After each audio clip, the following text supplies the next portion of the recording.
누가복음 14장. 안식일에 예수님이 음식을 잡수시려고 저명한 어느 바리새파 사람의 집에 들어가시자 사람들이 예수님을 유심히 지켜보았다. 그때 예수님 앞에는 몸이 잔뜩 부어오른 수종증 환자가 한 사람 있었다. 예수님이 율법학자들과 바리새파 사람들에게 안식일에 병을 고치는 것이 옳으냐, 옳지 않으냐 하고 물어도 입을 여는 사람이 없었다. 그래서 예수님은 그 사람을 붙들고 병을 고쳐서 돌려보내신 다음 그들에게 너희 아들이나 소가 우물에 빠졌으면 안식일이라고 해서 구해내지 않겠느냐? 하고 말씀하셨다. 그러자 그들은 이 말씀에 아무 대답도 못하였다. 예수님은 초대받은 사람들이 저마다 특석에 앉으려는 것을 보시고 비유를 들어 이렇게 말씀하셨다. 결혼잔치에 초대를 받거든 특석에 앉지 말아라. 혹시 너보다 더 귀한 손님이 오면 주인이 내게 이분에게 자리를 내어주십시오 하는지 모른다. 그렇게 되면 너는 창피만 당하고 끝자리로 밀려날 것이다. 너는 초대를 받거든 맨 끝자리로 가서 앉아라. 그러면 주인이 와서 좀 더 높은 자리에 가서 앉으십시오 하고 말할 것이다. 그렇게 되면 내가 모든 손님들 앞에서 체면이 설 것이다. 누구든지 자기를 높이는 사람은 낮아지고 자기를 낮추는 사람은 높아질 것이다. 그러고서 예수님은 자기를 초대한 사람에게 말씀하셨다. 내가 점심이나 저녁을 대접할 때 친구나 형제나 친척이나 부유한 이웃 사람을 초대하지 말아라. 그렇게 하면 그들도 너를 초대하여 내가 베푼 것을 도로 갚아버릴지도 모른다. 너는 잔치를 베풀 때 가난한 사람과 불구자와 절뚝발이와 소경들을 초대하여라. 그러면 그들이 너에게 갚을 것이 없으므로 너에게 복이 있을 것이다. 이것은 의로운 사람들이 부활할 때 하나님이 너에게 갚아주실 것이기 때문이다. 이때 잔치석에 함께 앉아 있던 어떤 사람이 이 말씀을 듣고 하나님의 나라에서 잔치 음식을 먹는 사람은 참 행복하겠습니다. 하자 예수님이 그에게 말씀하셨다. 어떤 사람이 큰 잔치를 베풀고 많은 사람을 초대하였다. 잔치 시간이 되어 초대한 사람들에게 종을 보내서 어서 오십시오. 모든 것이 준비되었습니다. 하고 전하게 하였으나 그들은 하나같이 변명을 하며 한 사람은 밭을 샀으니 나가봐야겠습니다. 용서하십시오. 하였고 또 한 사람은 소 5겨리를 사서 시험하러 가는 중입니다. 용서하십시오. 하였고 다른 사람은 방금 결혼을 해서 갈 수가 없습니다. 하고 말하였다. 종이 돌아와서 주인에게 그대로 보고하자 주인이 화가 잔뜩 나서 그 종에게 너는 빨리 시내 거리와 골목으로 가서 가난한 사람과 불구자와 소경과 절뚝발이를 모두 데려오너라 하고 명령하였다.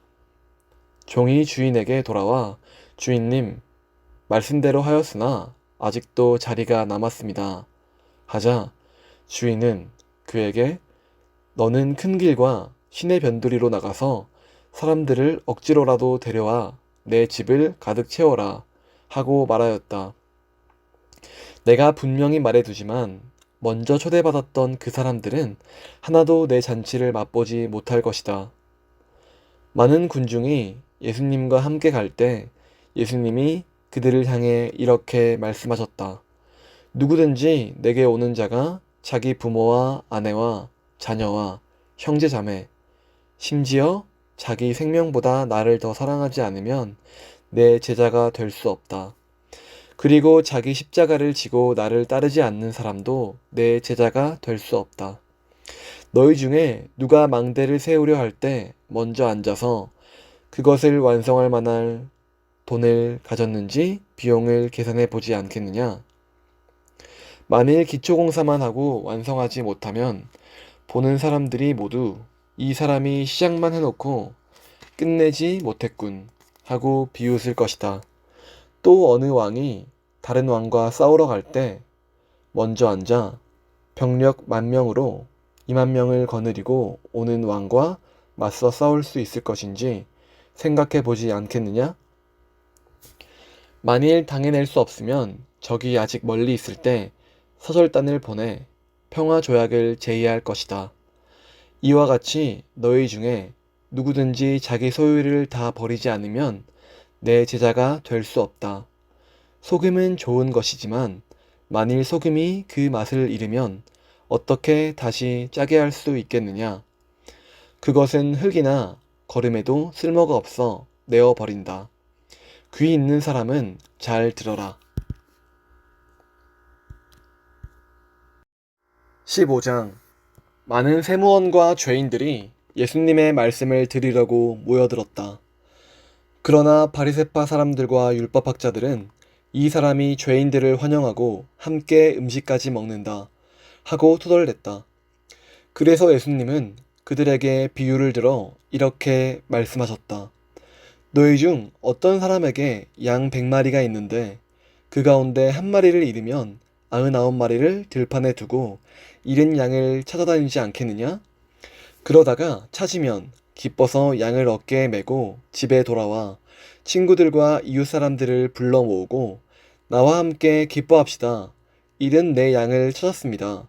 하고 말할 것이다. 이와 같이 하늘에서는 회개할 필요가 없는 의로운 사람 99보다 죄인 하나가 회개하는 것을 더 기뻐한다. 또 어떤 여자에게 10드라크마가 있는데 그 중에 하나를 잃으면 등불을 켜가지고 집안을 쓸며 그것을 열심히 찾지 않겠느냐?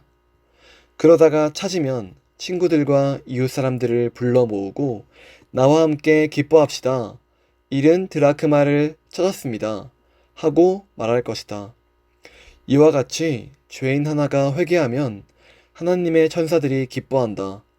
예수님은 다시 말씀하셨다. 어떤 사람에게 2 아들이 있었다. 그런데 작은 아들이 아버지, 제 몫으로 돌아올 재산을 주십시오.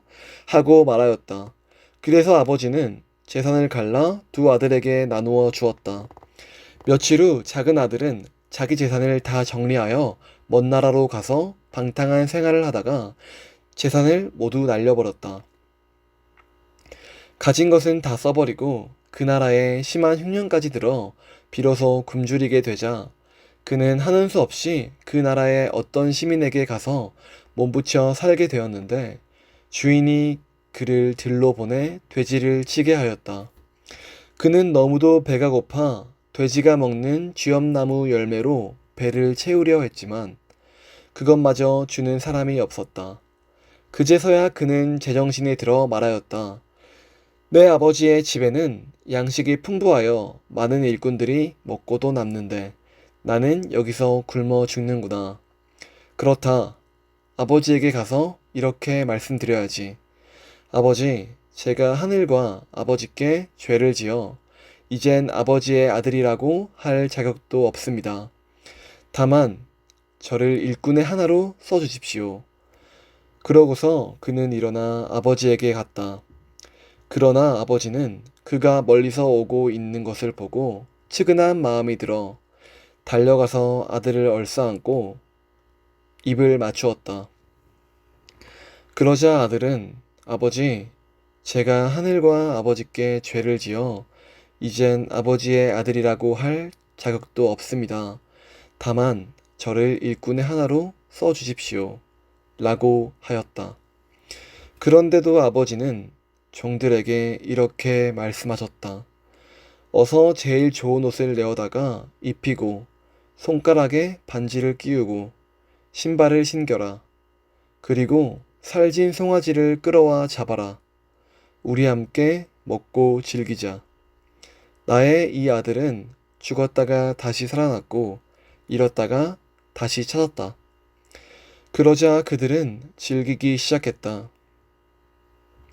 한편 밭에 나갔던 큰 아들은 돌아오다가 집 근처에 왔을 때 풍악 소리와 춤추는 소리를 듣고 종 하나를 불러 무슨 일이냐고 물었다. 이때 그 종은 당신의 동생이 돌아왔습니다. 그래서 주인께서는 건강한 모습으로 돌아온 그를 다시 맞아들이게 되었다고 살진 송아지를 잡았습니다. 하고 대답하였다. 그러자 그는 화를 내며 집에 들어가려고 하지 않았다. 그의 아버지가 나와서 사정했으나 그는 아버지에게 이렇게 말하였다. 제가 여러 해 동안 아버지를 섬겨왔고 아버지의 명령을 어긴 일이 없는데도 제게는 친구들과 함께 즐기라고 염소새끼 한 마리도 주신 일이 없습니다. 그런데 창녀들과 놀아나다 아버지의 재산을 다 없애버린 동생이 돌아왔다고 아버지는 살진 송아지까지 잡으셨습니다. 그래서 아버지가 대답하였다. 얘야, 너는 항상 나와 함께 있으니 내가 가진 모든 것이 다 내 것이 아니냐? 그러나 내 동생은 죽었다가 다시 살아났고 잃었다가 다시 찾았으므로 우리가 즐거워하고 기뻐하는 것이 마땅하다.